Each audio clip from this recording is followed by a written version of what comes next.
हमने चैप्टर पढ़ा था इंटरनेशनल ट्रेड, उससे जुड़ी क्वेरीज जो आपकी हैं उसके बारे में देखेंगे। इंटरनेशनल ट्रेड बच्चों बहुत ही इम्पॉर्टेंट चैप्टर है, न केवल आपकी यूनिवर्सिटी लेवल के एग्ज़ाम्स के लिए बल्कि आपकी प्रेजेंट डे सोसाइटी को समझने के लिए कि किस तरह ग्लोबल इकोनॉमिक्स जो है किसी भी देश के अर्थव्यवस्था को, वहाँ के लोगों के रहन सहन को, जीवन स्तर को प्रभावित करती है।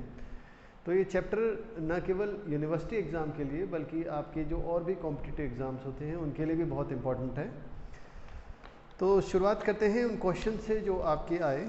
सबसे पहले एक बहुत ही सिंपल सा, बहुत कंसेप्चुअल क्वेश्चन आया कि इंटरनेशनल ट्रेड जो है, क्योंकि हम जानते हैं कि international trade since from ancient time बड़ी मात्रा में किया जाता रहा है और भारत बहुत सारे इंटरनेशनल ट्रेड रूट्स के बीच में आता था, जिसमें से एक आपने सिल्क रूट का नाम सुना होगा।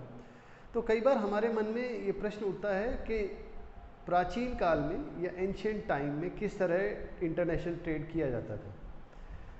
तो स्टूडेंट्स, जैसा कि आप सभी जानते हैं कि आज की जो इकोनॉमी है वो मनी बेस्ड है, मॉनेटरी इकोनॉमी है। हम सभी चीज़ें जो हैं पैसे के माध्यम से खरीदते और बेचते हैं।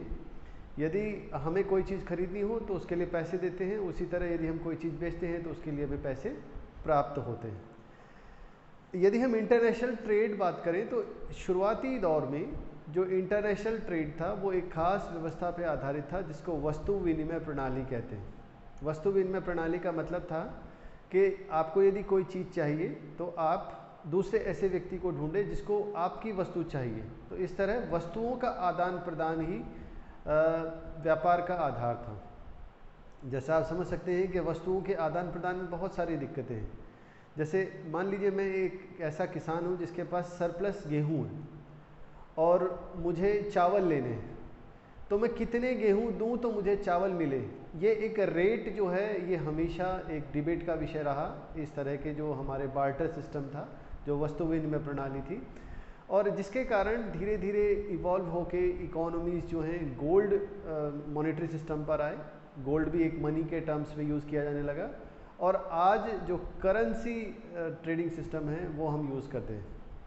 तो गोल्ड में क्या था, गोल्ड में फिर अपने आप में गोल्ड बार्टर सिस्टम के कंपैरिजन में तो बहुत अच्छा था कि गोल्ड सभी को चाहिए, आप कोई चीज़ लो, गोल्ड दो, और उसी के बदले यदि आपको कोई चीज़ खरीदनी हो तो आप गोल्ड से खरीद सकते हैं। लेकिन चूँकि गोल्ड जो था वो प्रीशियस मेटल है, इतना कॉमनली अवेलेबल नहीं था, तो कॉमन मासेस के बीच में, जो सामान्य लोग हैं उनके बीच में इसकी इन्फिल्ट्रेशन बहुत कम थी। बहुत कम लोग सोने पर व्यापार कर पाते थे। तो फिर इसका एक और तरीका निकाला गया जिसमें हमारी आज वर्तमान वैश्विक अर्थव्यवस्था आधारित है, जिसको हम मॉनेटरी ट्रेडिंग सिस्टम कहते हैं। अब हमारे पास यूनिवर्सली एक्सेप्टेड एक इंटरनेशनल करेंसी है जिसको हम डॉलर्स कहते हैं, और डॉलर यूएस डॉलर में हम खरीदते हैं, यूएस डॉलर में हम बेचते हैं। तो इस तरह आपके पास पैसे आते हैं, डॉलर्स आते हैं, और आप उन डॉलर के आधार पर प्रोक्योर कर सकते हैं या सेल कर सकते हैं। तो इस तरह इंटरनेशनल ट्रेड जो है इनिशियली वस्तु विनिमय प्रणाली पे था, जिसको हम बार्टर सिस्टम कहते हैं। धीरे धीरे गोल्ड एक अल्टरनेट के रूप में उभरा, लेकिन क्योंकि ये सभी जगह तक इसकी रीच नहीं थी और गोल्ड अवेलेबिलिटी भी गोल्ड की बहुत कम थी, जिसके कारण एक नया सिस्टम इवॉल्व होकर आया जो आज काफ़ी अच्छे से काम कर रहा है, जो इंटरनेशनली एक मॉनेटरी सिस्टम है जो मनी बेस्ड है, और ये मनी जो है इंटरनेशनली डॉलर्स के रूप में हम ट्रेड करते हैं। कई देश ऐसे हैं जो अपनी करेंसी या रीजनल करेंसी के रूप में भी ट्रेड करते हैं। जैसे आपने सभी ने सुना होगा कि ईयू की जो कंट्रीज़ हैं, यूरोपियन यूनियन है, वहाँ की जो कंट्रीज़ हैं वो यूरो में डील करती हैं, तो इस तरह वो वहाँ भी ट्रेड करती हैं। या लैटिन अमेरिकी कुछ कंट्रीज़ हैं जो अपनी करेंसीज़ को एक्सचेंज करके वहाँ ट्रेड करती हैं। तो ट्रेड में मनी का बहुत इंपॉर्टेंट रोल है, इसीलिए आज इसको मॉनेटरी ट्रेडिंग सिस्टम कहते हैं। बच्चों, इस चैप्टर में हमने बार बार एक शब्द यूज़ किया, सरप्लस प्रोडक्शन। सरप्लस प्रोडक्शन का मतलब होता है कि आवश्यकता से अधिक जो भी उत्पादन है वो सरप्लस है। कहने का अभिप्राय ये है, यदि मुझे 2 बोरी गेहूं की आवश्यकता है और मेरे पास 3 बोरी हैं, तो जो 2 में से यदि हम 1 घटा दें, एक जो एक्स्ट्रा बच गया, 2 की आवश्यकता है, 2 मैंने कंज्यूम कर लिया, लेकिन है कितने, 3, तो 3 - 2 करें तो 1 जो निकल के आया that is surplus.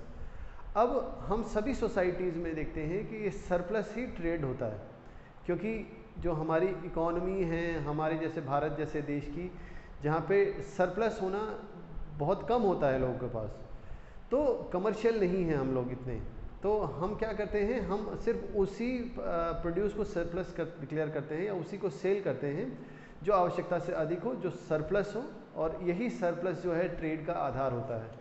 Jin Jin societies में आप देखें कि ट्रेड सरप्लस है, सरप्लस के लिए बहुत सारी गुड्स अवेलेबल हैं, बहुत सारा रॉ मटेरियल अवेलेबल है जो उनकी आवश्यकता से अधिक है या जिनको वो प्रोसेस कर सकते हैं उससे अधिक है, तो उन सभी को इंटरनेशनली या रीजनली भी ट्रेड किया जाता है। अब ट्रेड की इम्पोर्टेंस क्या है, तो ट्रेड की इम्पोर्टेंस भी बहुत सारी इम्पोर्टेंस हमने क्लास में भी डिस्कस की कि ट्रेड जो है हार्मोनाइजेशन ऑफ रिसोर्सेज को प्रमोट करता है। हम सभी जानते हैं कि रिसोर्सेज, कुछ खास तरह के रिसोर्सेज लोकल होते हैं, कुछ खास तरह के रिसोर्सेज जो हैं स्पेस बाउंड होते हैं, तो जहाँ रिसोर्सेज अधिक हैं वहाँ से कम रिसोर्सेज की ओर डिफ्यूजन होता है। न केवल जो हमारे मिनरल्स हैं या जो हमारे रिसोर्सेज हैं उनका, बल्कि मैन पावर का जो लेबर फोर्स है वो भी हार्मोनाइज डिस्ट्रीब्यूट हो जाती है। इसी तरह जब किसी देश में किसी पर्टिकुलर चीज़ की कमी होती है तो उसको कमी को भी दूर करने के लिए इंटरनेशनल ट्रेड बहुत काम आता है। उन देशों में जहाँ पर अर्निंग के बहुत कम सोर्सेज हैं, international trade foreign currency earn करके देता है, जो फिर गवर्नेंस को चलाने के लिए या इकोनॉमी को ड्राइव करने के लिए बहुत इंपॉर्टेंट है।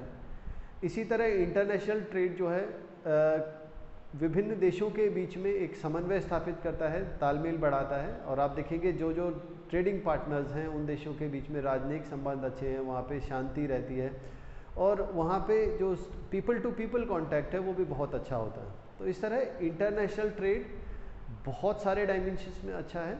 इंटरनेशनल ट्रेड के कारण आप देखिए कई बार टेक्नोलॉजिकल डिफ्यूजन भी होता है। सपोज़ कि हमारा ट्रेड जो है यूएस के साथ है और यूएस की कोई कंपनी वहाँ से ना सप्लाई करके इंडिया में ही अपनी मैन्युफैक्चरिंग यूनिट लगाना चाहती है, तो उसको हम आराम से इंडिया में मैन्युफैक्चरिंग यूनिट जब लगाने देते हैं तो वो टेक्नोलॉजी लाती है, मैनेजरियल स्किल लाती है, बहुत सारा इन्वेस्टमेंट लाती है। तो इस तरह जो इंटरनेशनल ट्रेड है एक मल्टी डायमेंशनल फ्रूटफुल चीज़ है जो सभी देश करना चाहते हैं। इसीलिए आप देखें कि आज की जो इकोनॉमी है, आज के जो हमारे पॉलिटिकल रिलेशनशिप्स हैं वेरियस कंट्रीज़ के साथ, वो इसी पर आधारित हैं। ट्रेड को प्रमोट करने के लिए हम बहुत सारे प्रयास करते हैं।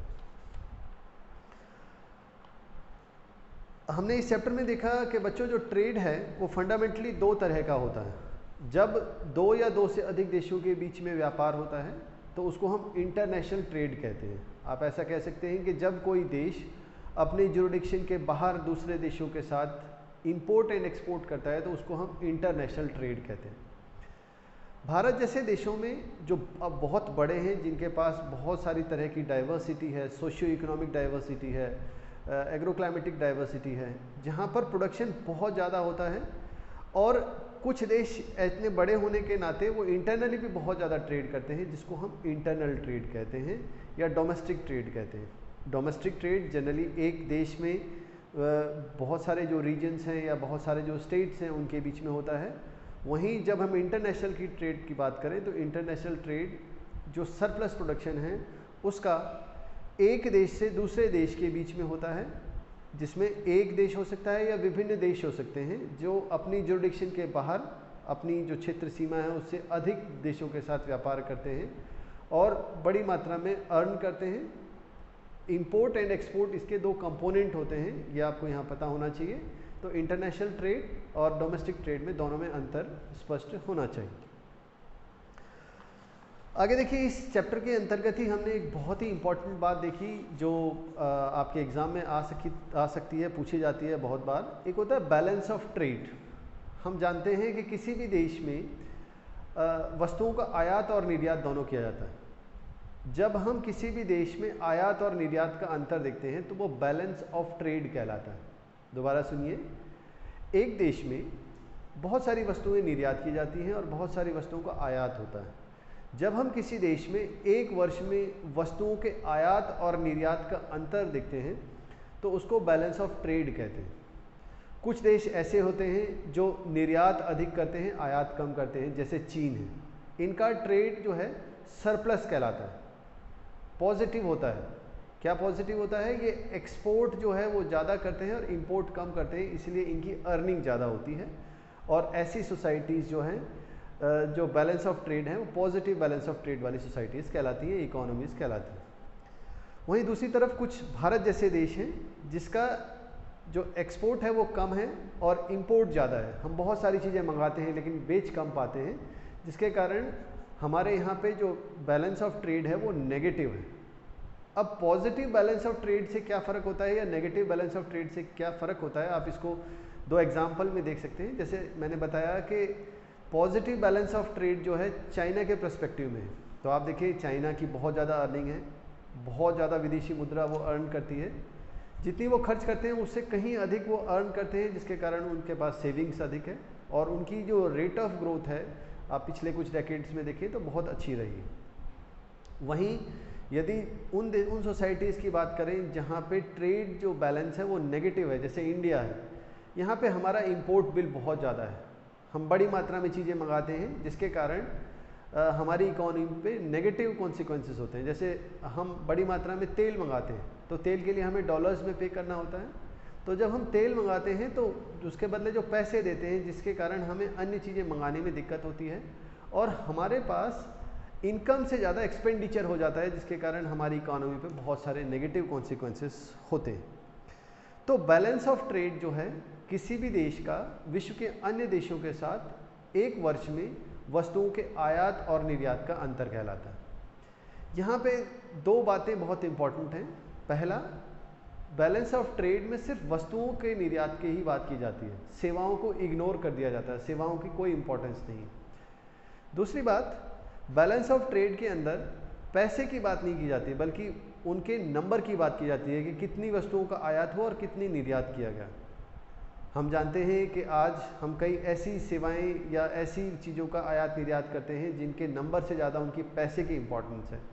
इसीलिए इकोनॉमिक्स में या इंटरनेशनल ट्रेड के पर्सपेक्टिव में हमने एक नया कंसेप्ट इवॉल्व किया जिसको हम बैलेंस ऑफ पेमेंट कहते हैं। Balance of payment balance of trade का एक मॉडिफाइड रूप है, जिसमें हम इस बात की ओर ध्यान देते हैं कि किसी भी देश में विश्व के अन्य देशों के साथ वस्तुओं और सेवाओं, दोनों चीज़ों को हम वस्तुओं और सेवाओं के मौद्रिक मूल्य का क्या अंतर आया है। जहां हम पीछे सिर्फ वस्तुओं की बात कर रहे थे, सेवाओं को छोड़ रहे थे, और सिर्फ नंबर की बात कर रहे थे, पैसों की बात नहीं कर रहे थे, तो यहाँ बैलेंस ऑफ पेमेंट में हम वस्तुओं और सेवाओं दोनों की बात करते हैं और साथ ही साथ उनके मौद्रिक मूल्य का अंतर हम देखने की कोशिश करते हैं। ये भी बैलेंस ऑफ ट्रेड की भांति बैलेंस ऑफ पेमेंट भी पॉजिटिव या नेगेटिव दोनों हो सकता है और बहुत ही इम्पॉर्टेंट होता है। आगे देखिए, एक बुक में आपके पास एक शब्द मिलेगा सिल्क रूट। तो बहुत सारे बच्चे इसमें कंफ्यूज हैं कि ये सिल्क रूट क्या होता है। बच्चों, जैसा कि मैंने क्लास में बताया था कि इंडिया जो है एक बहुत इम्पॉर्टेंट ट्रेड डेस्टिनेशन रहा है। वर्ल्ड ओवर से लोग यहाँ ट्रेड करने आते रहे हैं। तो आपने जैसे देखा बहुत सारी यूरोपियन कंपनियाँ आई हैं। उससे भी बहुत पहले भारत में बहुत सारे ऐसे व्यापारी आते थे जो चीन से आते थे और न केवल भारत व्यापार करते थे बल्कि वो भारत होते हुए मध्य एशिया, यूरोप के सभी देशों में जाते थे। तो प्राचीन काल में जो चीन था वो रेशम के लिए, सिल्क के व्यापार के लिए विश्व प्रसिद्ध था और वो जो कि विश्व में सिर्फ चीन ही एक ऐसा देश था जो प्राचीन काल में सिल्क के उत्पादन को जानता था, जिसकी अंतर्राष्ट्रीय बहुत मांग थी।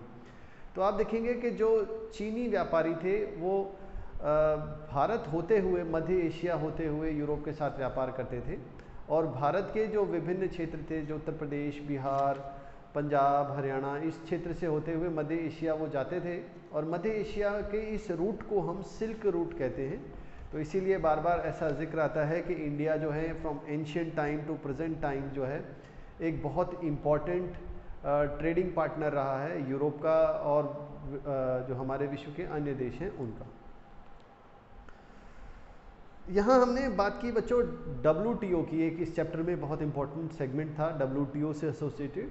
आपको मैंने बताया कि general agreement on trade and tariff जो है 1994 के बाद यानी 1995 से WTO कहा जाने लगा और WTO आज की जो वर्ल्ड ट्रेडिंग ऑर्गेनाइजेशन है, वर्ल्ड ट्रेड ऑर्गेनाइजेशन है, ये एक सबसे बड़ी ऑर्गेनाइजेशन हो जो रेगुलेट करती है इंटरनेशनल ट्रेड को। रेगुलेट पॉलिसी बनाकर, बहुत सारे नियम बना के वो रेगुलेट करती है, जिससे सभी देशों को लेवल प्लेइंग फील्ड मिल पाए, समानता मिल पाए व्यापार करने की, और सभी के लिए व्यापार जो है लाभदायक हो।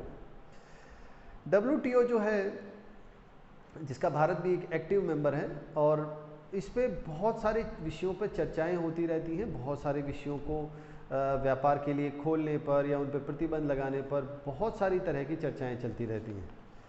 इसका जो WTO का बेसिक पर्पस है कि वर्ल्ड लेवल पे फ्री ट्रेड को प्रमोट किया जाए, कुछ ऐसे रिस्ट्रिक्शंस ना लगाए जाएं किसी भी देश द्वारा जो किसी भी देश के व्यापार के लिए नुकसानदायक हो। तो इसलिए आप देखेंगे कि हम बार बार जब भी WTO पढ़ते हैं तो ट्रेड बैरियर्स की बात करते हैं। ये ट्रेड बैरियर्स दो तरह के होते हैं।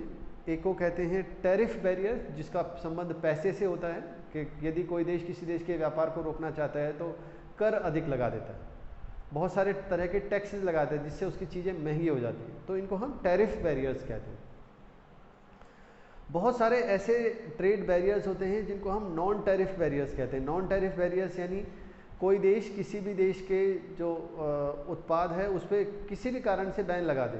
सपोज़ वो कहे कि इनकी क्वालिटी अच्छी नहीं है, या वो कहे कि इनकी पैकेजिंग ख़राब है। तो इस तरह के जो नॉन टैरिफ बैरियर्स हैं जिनका पैसे से कोई संबंध नहीं है लेकिन फिर भी ये व्यापार पर एक निर्णायक भूमिका निभाते हैं, WTO in tariff and non tariff barriers को, जो ट्रेड बैरियर्स कहलाते हैं, इनके चेकिंग पर, इनके रिस्ट्रिक्शन पर बहुत इंपॉर्टेंट रोल प्ले कर रहा है।